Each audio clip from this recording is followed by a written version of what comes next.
দুটি কাজ করতে পারলে আমাদের জীবন সুন্দর। একটি কাজ হলো ধৈর্য ধরা, আরেকটি কাজ হলো সঠিক সিদ্ধান্ত নেওয়া।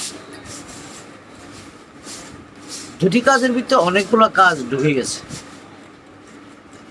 জীবন পরিচালনার সময় নানান দিক থেকে আপনার বাধা আসবে, বন্ধতা আসবে, ঝগড়া আসবে, বিবাদ আসবে। সবগুলো ধৈর্যের সাথে মোকাবেলা করার নাম হইল জীবন সুন্দর।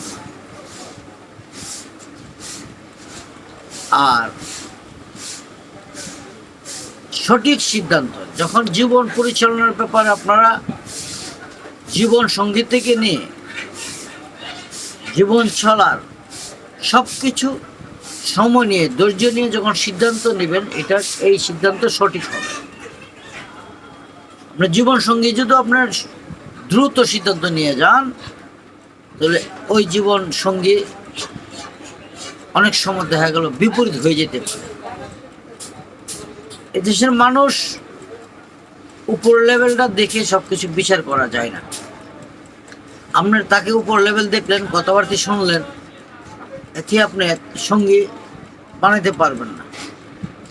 তার চলাফেরা কোথায় চলে, তার কি আছে, কোথায় কি নাই, তার বাড়িঘর কেমন, তার মা বাপ কেমন, তার ভাই বরাত কেমন, আত্মীয় স্বজন কেমন, এগুলো ঠান্ডা ব্রেনে আস্তে আস্তে সঙ্গে সব কিছু আপনার অবগত হইতে হবে। তারপরে তার সঙ্গে বিবেক বিবেচনা করে বোঝা যাবে আপনি কি সঙ্গী বানাইতে পারেন বা সঙ্গী বানাইতে পারেন কি না। যদি আমরা অতটুকু ধৈর্য না ধরতে পারেন, আর ওনার কথায় মিষ্টি কথা, উনি ফার্ম ফুটি দিয়েছে, উনি বলেছে অনেক কোটি টাকার মালিক, অনেক সম্পদ আছে, বা অনেক শিক্ষিত, অনেক ভদ্র ফ্যামিলি, এটা আপনার ভুল হয়ে যাবে। অনেক সময় দেখা গেল কি কথা খুব সুন্দর কিন্তু কাজ তার সুন্দর না। অনেক সময় দেখা গেল কাজ সুন্দর, তার চরিত্র সুন্দর না। অনেক সময় দেখা গেল চরিত্র সুন্দর হলেও দেখা গেল কি শিক্ষাগত যোগ্যতা নাই। অনেক কিছু কারণ হতে পারে।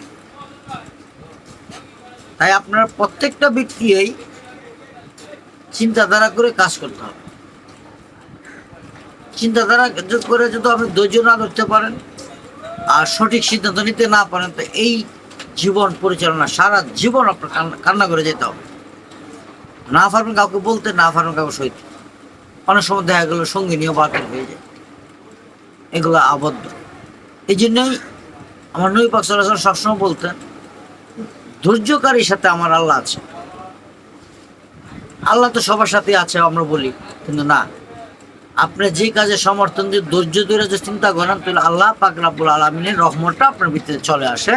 এটা নামে বলা হয় আল্লাহ আছে। আর রহমত যখন থাকবে না, তখনই বলা হয় আল্লাহ রহমত আপনার কাছে না, মানে আল্লাহ নাই।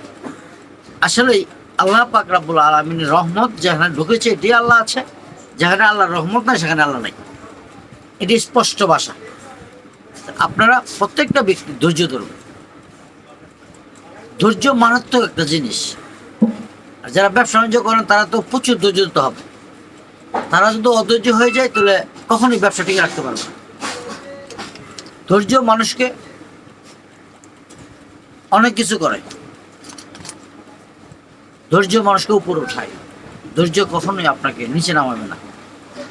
সব কিছু ধৈর্য ধরে ঠান্ডা মেনে চলতে পারলে আল্লাহ পাক রব্বুল আলামিন আপনাকে তো সৃষ্টি করছে, আল্লাহ আপনাকে পরিচালনা করবে।